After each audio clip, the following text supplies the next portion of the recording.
Thank you, Hubert. My name is Richard.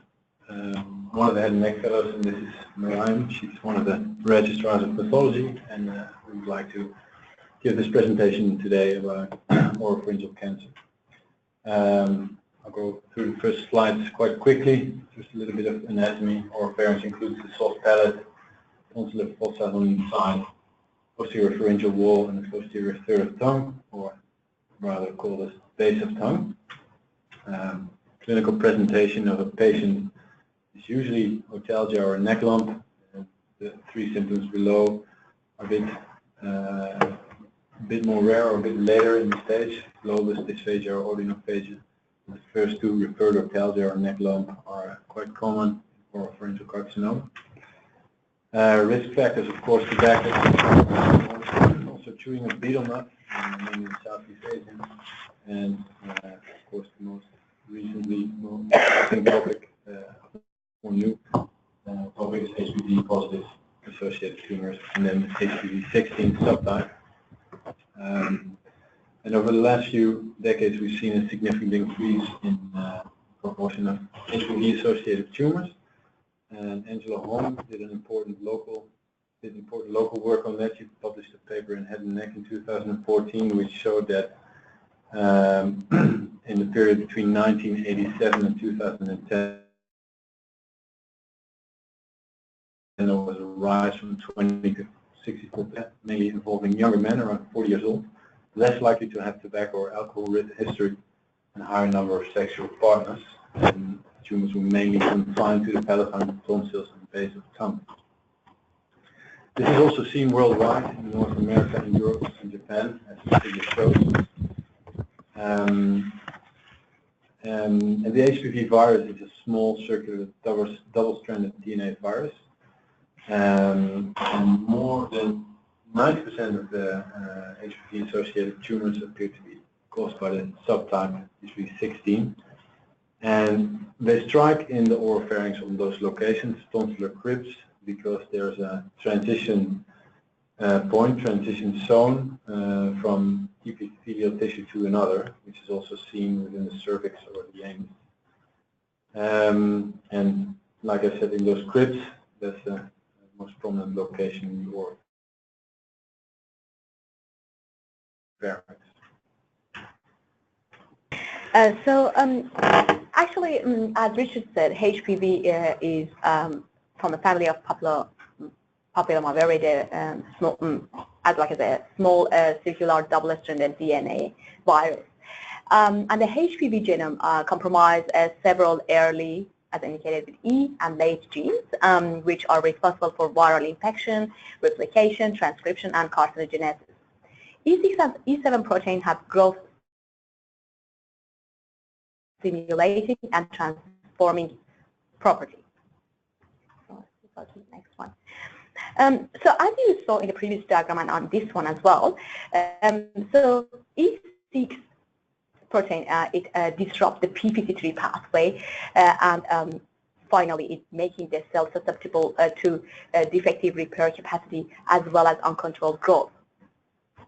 E7 has another role, which complexes with the PRB, or the retinoblastoma protein, and it leads to cell proliferation. So when they make a complex together, E2S will be released, and that leads to cell proliferation.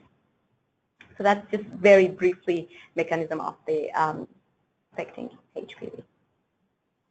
Okay. So we know that patients with HPV-associated oropharyngeal cancer have a better prognosis compared to patients with HPV-negative cancer. And then on top of that, patients who are HPV positive and are non-smokers, again, have better prognosis than HPV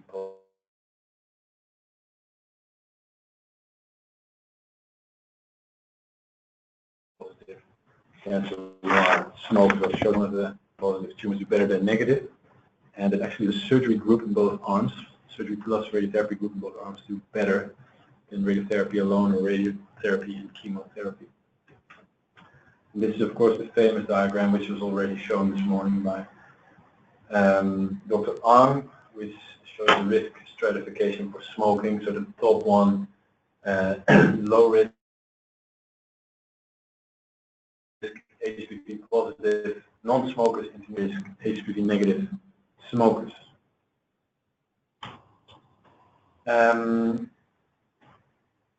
All of this has given rise to controversy over possible therapy de-escalation for these kind of HPV positive tumors. So there are many studies going on at the moment to prospective studies to see if we can de-escalate, if we can de-intensify treatment for HPV positive tumors. And the studies listed here are upcoming studies to compare concurrent chemoradiotherapy with cisplatin to cetuximab plus radiotherapy as a primary treatment. So the only thing that is different in these studies is that one of them is carried out in the USA, UK, and the other one in Australia. All are stage 3 and 4 oropharynx, but the outcomes, primary outcomes measures are different. So the first study, the RTOG 1016, is looking at overall survival and the de-escalated, and the TROG 1209 trial look at symptom severity as a primary outcome measure.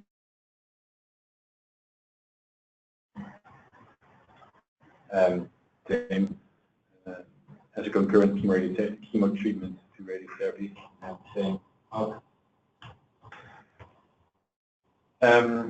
These three studies are studies based upon introduction of radiotherapy on top of that. So induction chemo followed by, in the first study, an arm with cetuximab low dose IMRT or cetuximab with standard dose IMRT, again looking at progression-free survival. While the Optima trial rather looks at RT alone, low dose chemoradiation or high dose chemoradiation. Again looking at PFS, and the quarterback is just looking at induction chemo followed by low dose IMRT, looking at progression-free survival. These are studies that are upcoming with regards to surgery. So surgery and adjuvant de-escalation of adjuvant therapy. The ECOG 3311 was already mentioned by Professor Cris this morning. I'll start with the ADEPT. So the ADEPT is a phase 3 trial already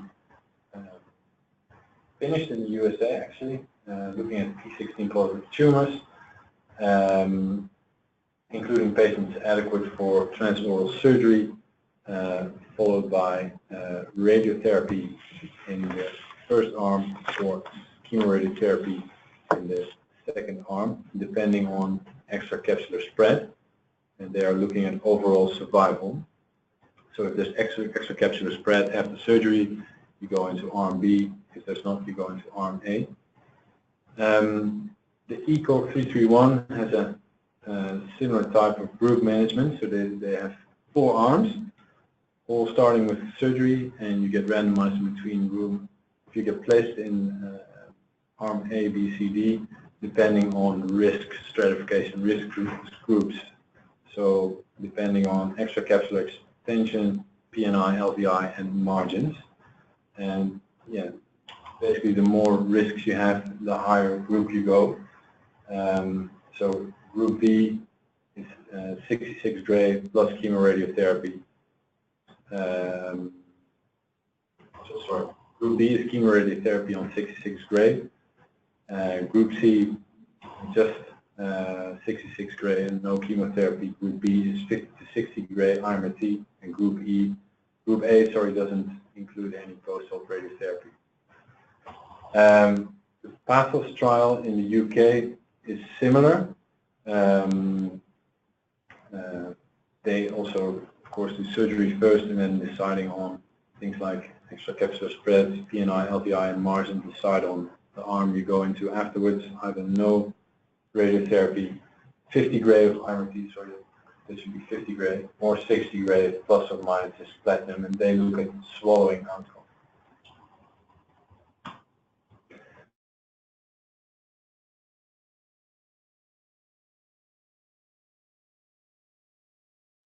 And then the oral morning RT or CRT as a primary treatment for earlier stage oropharyngeal carcinoma, so T1, T2, and not T2.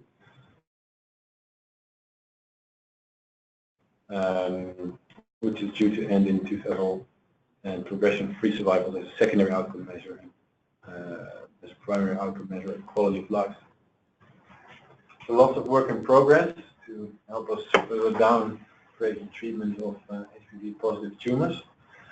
What I would like to discuss now is the staging, the new staging system of the American Joint Cancer Committee, which recently introduced the 8th edition. What is mentioned here is everything, is something we all know. There's the T category for as well the 7th and the 8th edition. For the end staging, that's the main thing that's going to change in AGCC 8 for HPV positive tumors, which are CC7, which HPV is incorporated. So I presume this is all something we want to know. For HPV positive tumors in the AGCC8, the number of lymph nodes matter. So that is something that is taken into account when you upstage. So when it's just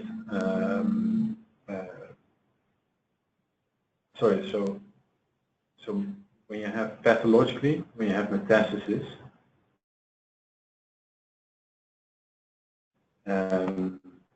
in 4, but if it's more, 4 or more, it will be N2.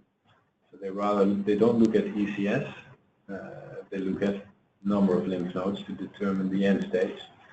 Well, clinically, if you have one ipsilateral node, which is, for example, larger than 3 centimeters, we used to call it an N2A, but if we now know that it's HPV positive, you call it an N1.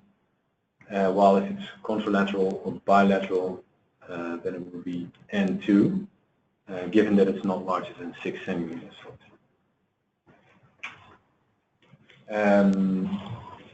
The AGCC8 introduces extranodal spread as a parameter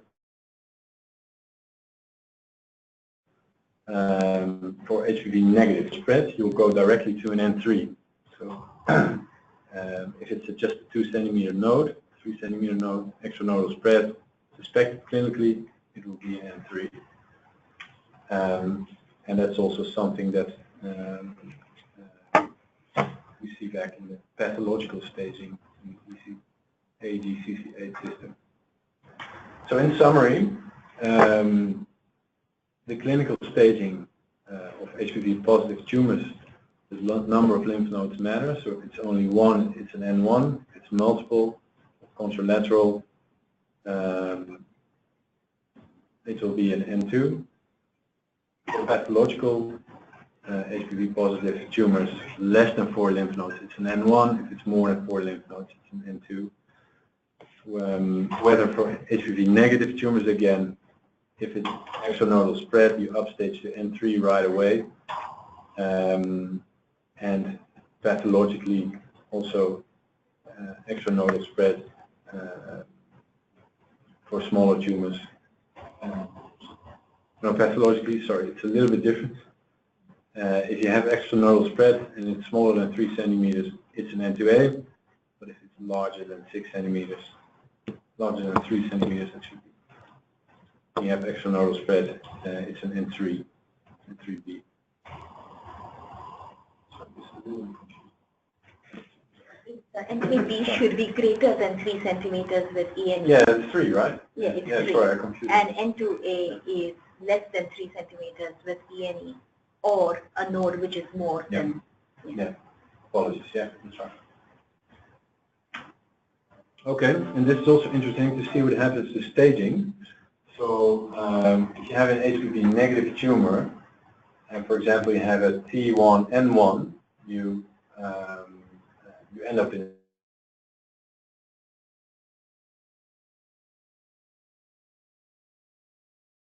stage 3 right away. or T2N1 would be stage 1. So that's something that's completely different mindset, I think, in terms of staging a patient. All right. So we'll move on to cases. We'll move on to the case. So the first case we would like to present is a 59-year-old male. He presented with a mass in the right neck, which has been there for 10 months. He's a non-smoker. An FNA was done elsewhere, and it was non-diagnostic. So the lesion, neck lesion, was taken out elsewhere. And it turned out to be a P16 positive SCC, 5 centimeters. So this patient presents to you this way in your clinic. How would you sort of manage this patient, investigate this patient? Yes, this is not an uncommon presentation, to be honest. A young male, 59 is young when you're at my age, may not be young at your age even, but a youngish male with a cystic mass, you think might possibly be a branchial cyst. You do the right thing and you do a fine needle, and the fine needle is not diagnostic, and you go ahead and take it out and then find it's a malignancy, which is P16 positive. Then several things go in your mind. You now have a neck which has been breached, which has got a malignancy in it. So I think you have to work this up as a malignancy. And so what I would do is tell the patient, look, you've got a diagnosis of cancer, but this is a P16 positive lesion, which has got good prognosis. We don't have to make a decision on an urgent basis. We don't have to work you up urgently. So they get a good and proper ENT examination in my rooms with good oral examination, fiber optic examination of the nose and the nasopharynx, look at the larynx and hypopharynx. If you can, and they're cooperative, you can even have a feel of the tongue base and the tonsil, and hope they don't bite your finger off. But I'd actually let this patient settle down. I try and give them as much reassurance as possible and let them settle down for 3 or 4 weeks. And then I'd get a CT PET. That's what I would do. And your CT PET come with contrast? CT PET scan? Yeah. Or a non-contrast CT? A CT with contrast, but yeah, a PET scan and my standard evaluation of these patients is only because I'm not very clever and I can only read CT scans to do CT scans, CTs with contrast. And then I do a PET scan to try and see where the primary of this patient is, assuming that on my clinical examination and my nasopharyngeal fiber optic examination doesn't reveal a primary. The PET scan is done to look for the primary. Do we have any? Does anyone else want to make a comment? Did I do right? Carsten, I've always been looking for security. Sounds right. Thanks, Carsten. So, why wait 3 weeks or however many weeks? Because the PET scan is going to be hot otherwise, so it's going to disguise a potential. I mean, now we found out that the examination there's an ulcer, but I'm talking about the patient that has no obvious lesion, and the PET scan is 2 things. It's for 2 reasons. Firstly, to identify any other nodes in the neck, but also to help you to find a primary in a patient you can't find a primary on clinical examination. Because I would have hoped that the person who took out the lesion in the first place did do an ENT exam and did exclude the possibility of a ENT primary. So do you think that the primary is going to be obscured by the neck surgery? Correct. I think so. I think it might. Yeah. All right. When we saw this man in the clinic, it showed there's a 3 centimeter ulcerative lesion in the superior pole of the right tonsil with extension into the soft palate, not into the tongue base, and a well-healed excision in the right neck. There was actually a CT done elsewhere, which I couldn't chase the images of. Additionally, he made an MRI and a PET CT, which are shown here. MRI shows a bulky tonsil on the right side, and the PET CT shows a FDG, avid lesion on the tonsil on the right side. In the neck, there was nothing else found, no other nodes.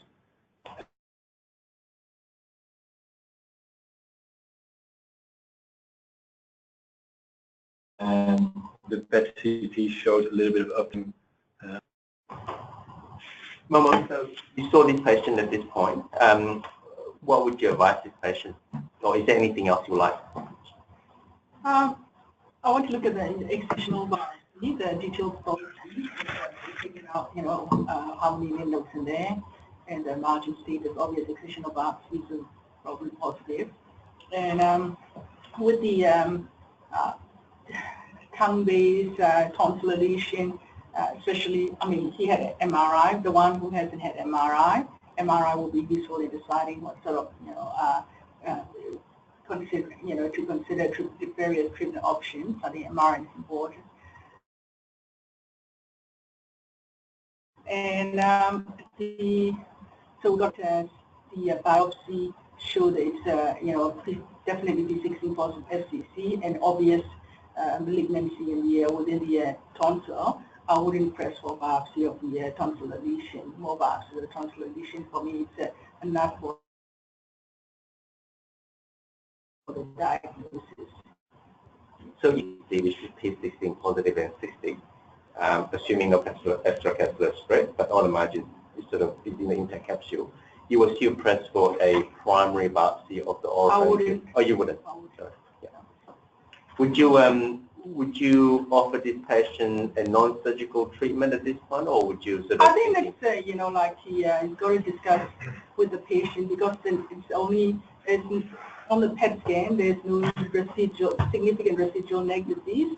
So this is the case where either surgery or chemoradiotherapy would be either will be a reasonable option. So, and I have to discuss with the surgical colleagues about whether this is the case for cancer robotic surgery. If they definitely know that's chemo-RT, but if there's a possibility, then I think surgery is an option. Sorry, go back to the neck node. Is there an extracapsular spread? I don't think it is. The lymph node excision done outside, you can't give a copy of the, no, I don't know. A copy of the report, but there was no. Yeah, there's no extracapsular spread, then I would probably discuss the patient surgical option. But if there's a definitely extracapsular spread, I'll probably lean towards chemo-RT. Can I just bring up the issue of extracapsular spread, because you can see the new AJC, the extracapsular spread, it doesn't matter in HPV sort of setting. Ruta, do you want to comment on that? Actually, I found that quite surprising that they talk about the number of nodes and not about extracapsular spread or even confluence or matting of the lymph nodes, which is quite a common and a frequent phenomena in these tumors. So do you have anything to add on? Yeah, no, I must admit that there are a couple of things that are surprising with the new classification. When it is an expert panel, the group are a very thoughtful group, so you have to defer to them. And they did examine the literature and so on and so forth. But I think just from everyday practice, there are issues that would make me anxious. And one of them is extracapsular spread. The other is also despite the KNN paper, not factoring smoking history as an important part, even if making a comment about it, it's not even commented on. Those sort of things make me surprised. Yes, the short answer is I would be anxious about being negative. It's an interesting observation, and I don't know enough about what process for the staging work in head and neck was. I know much more about how it was done in lung. And when they look at outcomes and obviously try and group patients with similar outcomes. Now, if it's the case that all the HPV positive people that were looked at in the staging studies actually were treated with radiation, extracapsular extension may not matter at all because they're all getting radiation. It matters obviously greatly if your treatment paradigm is you're going to treat them surgically and try and avoid radiation. And I don't know how they've done it. Michael, I think you might have hit the nail on the head, because I think a lot of the data came out of Brian O'Sullivan's ICON-S group, and you know, 80% of that group, or maybe more than 80%, had radiotherapy alone. Yeah. So you may have solved the cause of the dilemma. So how would you discuss, what sort of discussion would you sort of offer the MDT for this patient at this point? I think these are difficult patients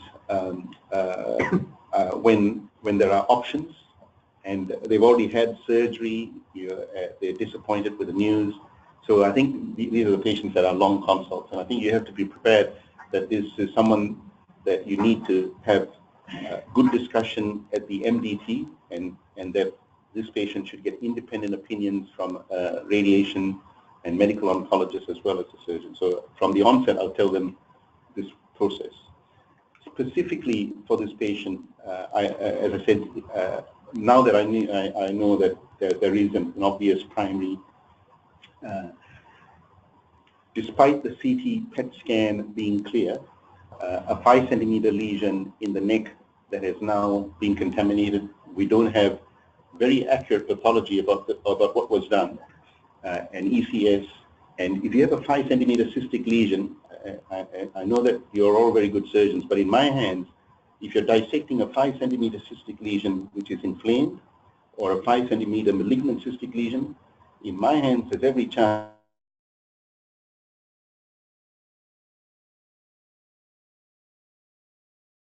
that there's a little breach and a little leak. Suspicious of the discussion of the patient, I would probably say that you have two options, and the options are definitive chemoradiation or surgery, which would be a neck dissection and a transoral robotic resection of the left oropharynx and an excision of the right oropharynx and an excision of the left tonsil. So those are his two options. So just say that again, sir. So the tonsil on the, looks to me like the tonsil on the right is still there. So I'd probably take that out when I do the tours for the left side. But those would be his options: definitive chemoradiation or neck dissection, tours oropharyngectomy, right tonsillectomy in residual disease.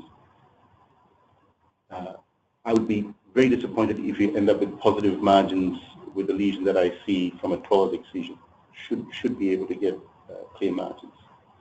And if you did get positive margins, as I was telling the folk earlier on, it's telling you about the disease process. What would you do to the left tonsil? What's the argument for that? I think that when you've got a big mass, a nodal mass, and you know that tonsil is slightly hot, I know it's not as hot as the other side, I'd take it just to be sure that there isn't a second lesion in there or any other surprises. I also think it helps when you're following up these patients in clinic, and particularly if they go to another country, another state, or another doctor, that there's no confusion about the asymmetry of the oropharynx. So for those reasons, I tend to take out the tonsil on the other side. Well, if you were to treat this patient with chemoradiotherapy, would you treat one side of the neck or treat both sides of the neck? I think in this case, a reasonably well lateralized to primary, and then with the P16 positivity, I would just treat the ipsilateral neck in this case. And what sort of dose would you offer for both primary and the neck? The current, we've got two sort of regimens. One's 66 gray and 30 fractions with the systemic chemotherapy. That's sort of more American one, and the European one's 170 gray and 35 fractions with chemotherapy. Personally, I think I prefer a shorter treatment regimen because the Netherlands group has Denmark. They clearly show the treatment time. So my preference 66 gray 30 fractions to the primary tumor. For the neck, excised neck, I think 60 gray is fine.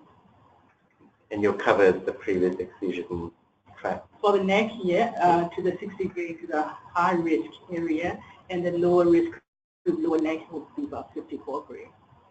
But 66 gray to the primary tumor. Michael, how would you administer the chemotherapy if you sort of chemo rat? well, firstly, we'll try and get him onto one of the trials, but outside of a trial, because he probably would be eligible actually for the ongoing frog study. I don't know the details of whether you're allowed to have your next month taken out or not, but leaving that to one side. So one of the things that Momo just actually alluded to that causes a problem for us with chemotherapy is that the traditional long-term way that chemotherapy has been administered is being with cisplatin given 3 weekly. And that works very well, and the standard European approach is where they get 70 gray and 35 fractions. They actually get 7 weeks of treatment, and they get 3 doses of cisplatin, beginning in the 1st, the 4th, and the 7th week. When we change to a 30 fraction treatment, the problem is there is no 7th week of treatment. So if you're going to give them 3 weekly cisplatin, they only ever get 2 doses, which is actually a very substantial decrease in the amount of chemotherapy they get. So we changed, not just us, many people changed to giving the cisplatin weekly, and so we now give it in a smaller dose once per week. It's good, the patients tolerate it better, but in fact there's not been a randomised trial showing these 2 things are equivalent. There is one about to be presented at ASCO in a couple of weeks. Michael, can I ask you, once you've excised this neck disease, what is the rationale? What's the theoretical basis of giving chemotherapy? What are you actually trying to achieve? Well, I think you're trying to do 2 things. Firstly, you're trying to effectively give a bigger dose of radiation. So that's the first thing you're doing. And so you can, and there have been various studies looking at escalating the dose of radiation and not doing it with chemotherapy, and escalating might mean actually hyperfractionating it, treating people twice a day. There's Momo's in a better position to explain the detail of that than I. But effectively, you do the same thing by adding chemotherapy. And secondly, in theory at least, you're treating sort of early micrometastatic disease. Now, whether that really has a consequence, it's been incredibly difficult to show in any study. I don't know, but certainly that first thing, that's what you're doing. You're effectively giving a bigger dose of radiation. So if we don't believe in the micrometastatic disease, and so you probably put that to one side. Why do we need to intensify the dose in someone who's effectively now T2N? Well, and who's P16 positive and probably was better off to start with anyway, which is why I say the way you really try and do this is in one of the trials, which are all of the trials are less chemo, no chemo, less radiation, one of those variations. But I guess we probably get scared in the absence of good trial data. It's exactly the sort of patient you don't want to be mucking around with because they're young, they're fit, and that's not where you want to start playing around with your standard.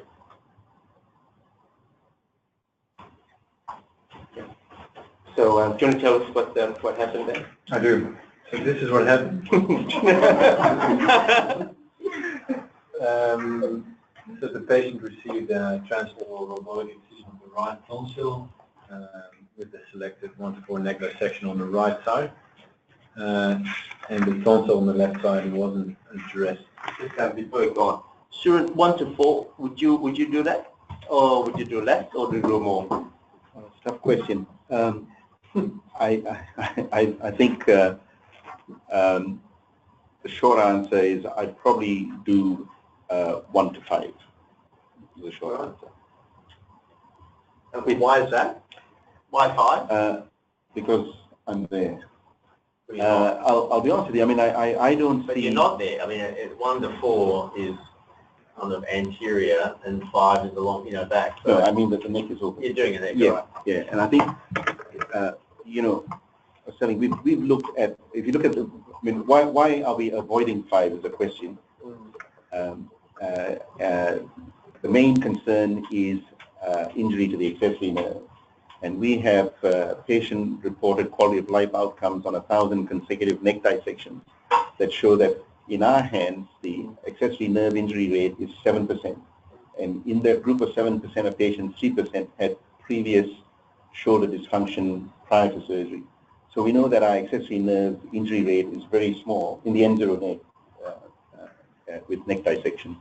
So on the strength of that, we are pretty confident in offering patients 5-level neck dissections. With advantage? Advantage? With what's the advantage? Like, you know, you've got it's a risk benefit, so you've just talked about the risk. Yeah. So what's the benefit? The benefit is clearance of all levels of the neck, so that you don't have any risk of, you know, the other thing with this particular neck is that it's been seeded, potentially. And I think that, you know, someone raised the issue of looking at the previous pathology. I think it's very important to look at the previous pathology, understand what type, I mean, it's P16 positive, but whether there was basaloid differentiation within it. I think all those things are important things to look at when you make these plans. You take the muscle? I'd have a very low threshold to take the muscle, correct? Yeah. Because of that seeding Because of the seeding concept. Yeah.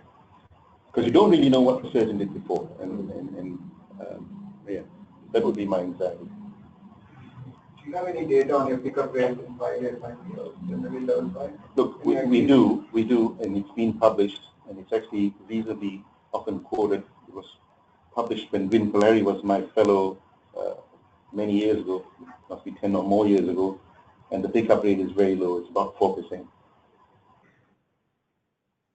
Momo, would you volume up level 5 in your rate? Will you include level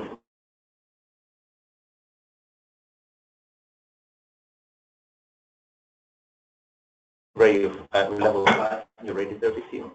But it is entered, so I expect a lot of changes on the scan. So if there's abnormality in that area, I would cover it. And that would be a 54 grade dose or less. How much would That will be the in the post-op area, high risk area. I would give 60 grade. 60. Right. So we received this specimen and we tried to mark the sutures, and they cut the tissue from superior to inferior, as you can see. And I'm not sure whether I can point it out or not. In slide 3,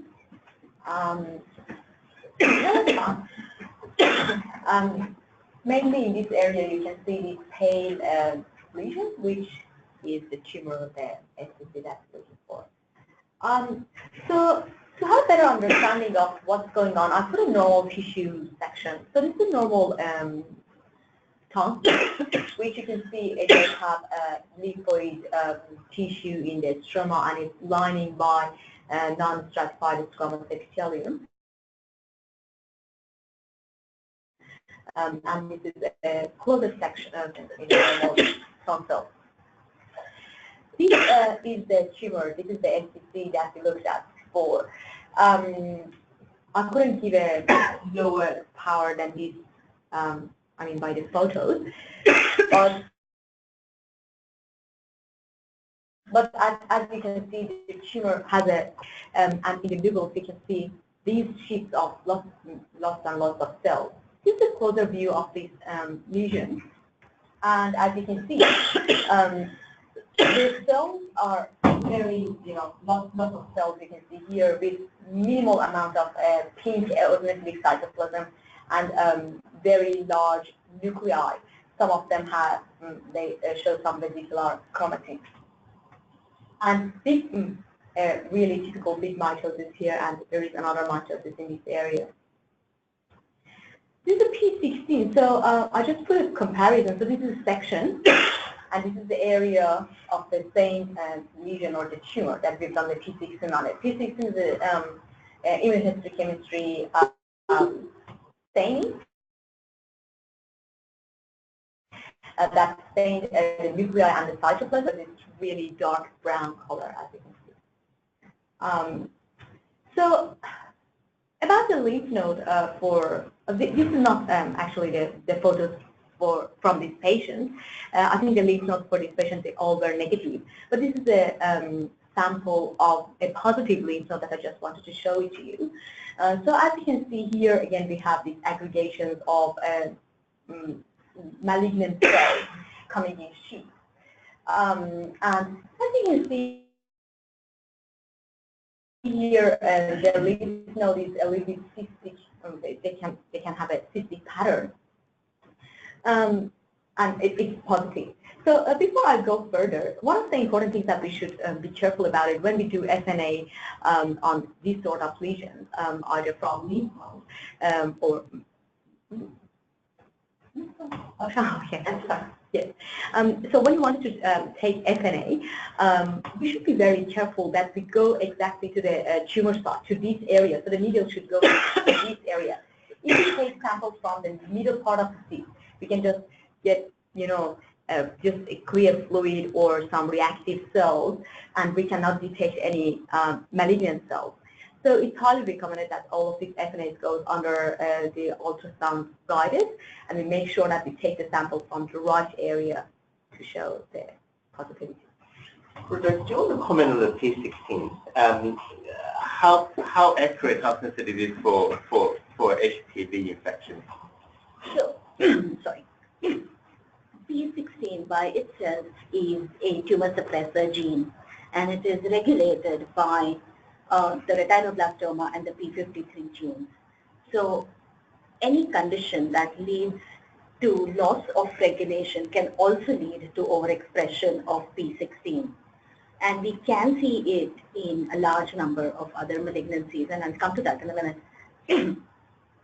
But we use it in the context of HPV, in the tonsils, in the cervix, in the anal canal as a surrogate marker for HPV infection, because it's an immunohistochemical stain and it can be easily done.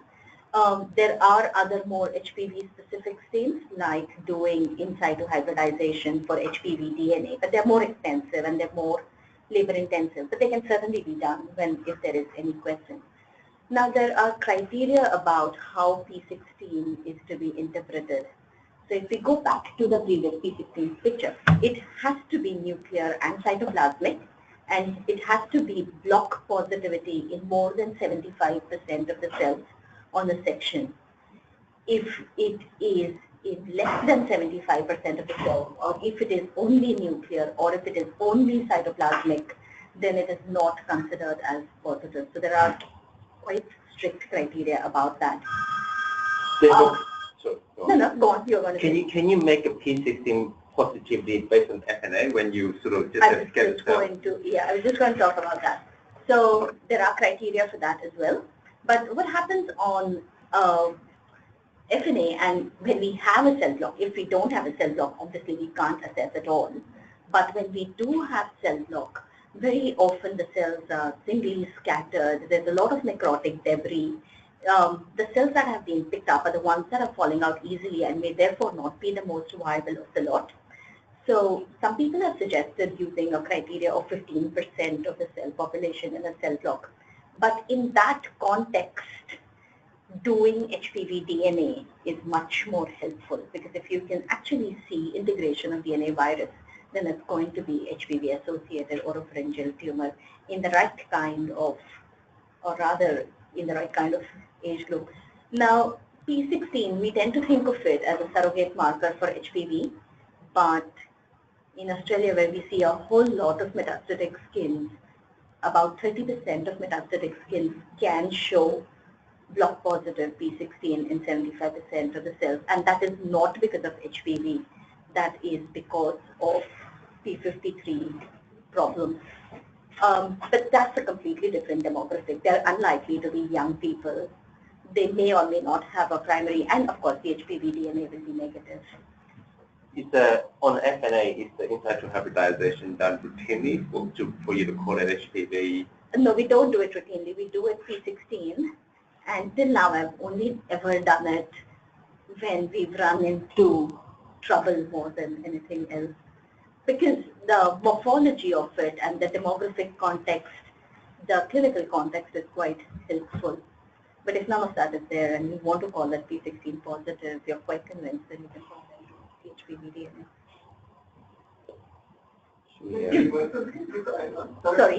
That's a universal thing. I thought certain places they consider that if you're not doing in situ hybridization, that the result isn't reliable enough.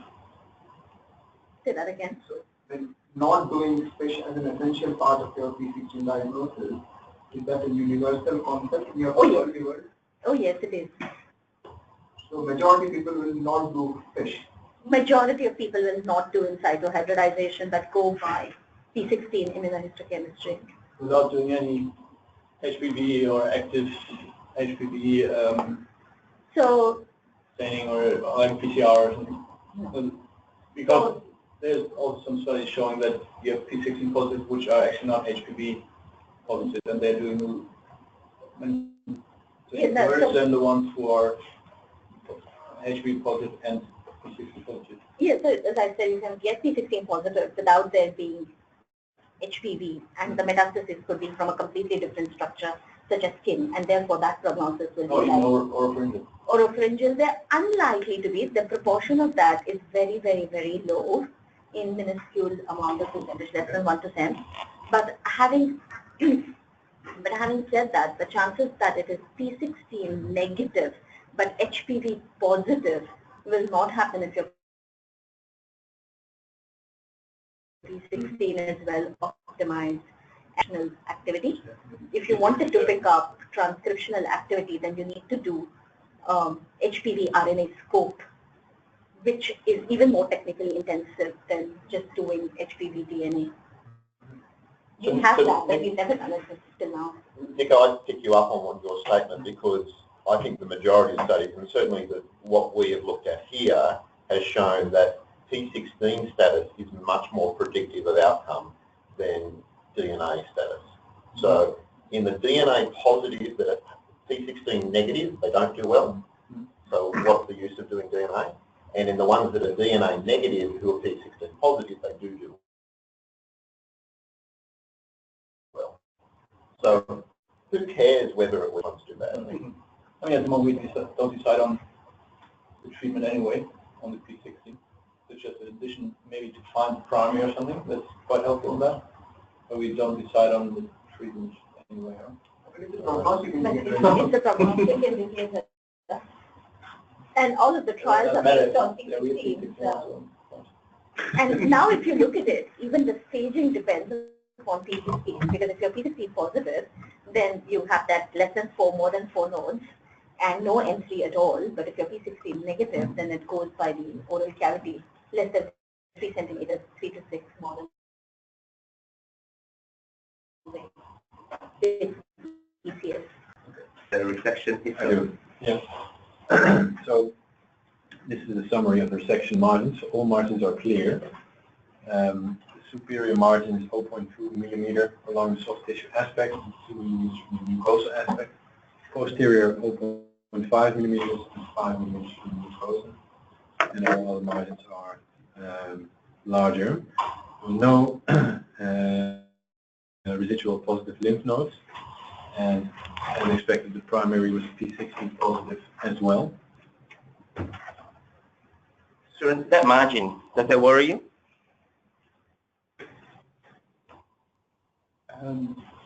The posterior margin you're talking about? Or? The 0.2 superior and 0.5 posterior margin on the soft tissue. Not a mucosa, but soft tissue. Yeah, I think really, you know, the issue here is what you find at the time of surgery. So I would say that if at the time of surgery you palpate the lesion and you identify the lesion macroscopically that it is centered on the tonsil, then those margins may be the result of the manipulation of the specimen. And so you need to be absolutely clear in mind at the time of resection whether there was some manipulation, breach. You know, you grab the tumor as you try and excise it, and whether those are the reasons. Discuss with the pathologist and they can identify that, they can see trauma and crush artifact, etc. My tendency for this reason is to take margins from the patient as well. So I take margins from the patient, circumferential, and as a deep margin. Almost always I take out either the entire styloglossus or part of the styloglossus as a deep margin because of this issue. I mean, I don't know what the other transoral robotic surgeons find, but I find it very hard to take these without somehow monetizing the edges of the lesion as you excise these. So would you feel strongly about adjuvant with this margin? It depends. I'll discuss with the surgeon. It depends on whether it's a margin on the tissue plane or not. If there's a tissue plane, then you can be more assured. But if there's no tissue plane, I'll be concerned about the 0.2. So what did we end up doing for this case? So Would you go back through it? Like, I mean, after tours, it's open. This is nicely mapped. You know roughly where this is. Discussion with the pathologist about this, and as I said to you, my general practice is almost always to take margins from the patient. Not to be in this situation. Not to be in the situation, because you will, as I said to you, I don't know how you guys find it, but it is very hard to remove these without, when you grab the margin to try and dissect the plane out without traumatizing the margin. Sometimes it can be something as simple as how the specimen is laid out, Ruta. Sometimes the mucosal edge sort of folds back on itself, and people don't pick it up. Not always, but sometimes. So it does involve discussion. But in a lesion that's centered in the tonsil, it's mucosal margins and the soft tissue adjacent to the mucosa shouldn't be possible. So if you go back, To the picture. no, that's forward. No, just one slide. Just one side. That one. Specimen number 6 is the revised margin. Oh. Well, that's uvular, that's medial. No, that's superior. So you went back and did another. Yeah, Uvular, where the you uvular is medial, isn't it? I mean, the question is, palate uvular margin. So it goes all the way across. Right, so that's the superior margin. That's the superior margin. Yeah. And the reason we did that was because I'm trying to limit the amount of VPI they get. Yeah. So I want to stay as close as I can reasonably in that area. But after taking it out, I just felt that was too close. So But the problem with that is you're going to take like sliver of mucosa, right? And where it's closed is the soft tissue margin. So I guess you can make yourself feel good if the mucosa is clear, but you haven't taken a lot of soft tissue, because the the 2 millimeter mucosal aspect.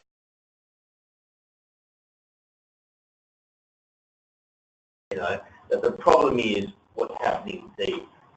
Yeah. So my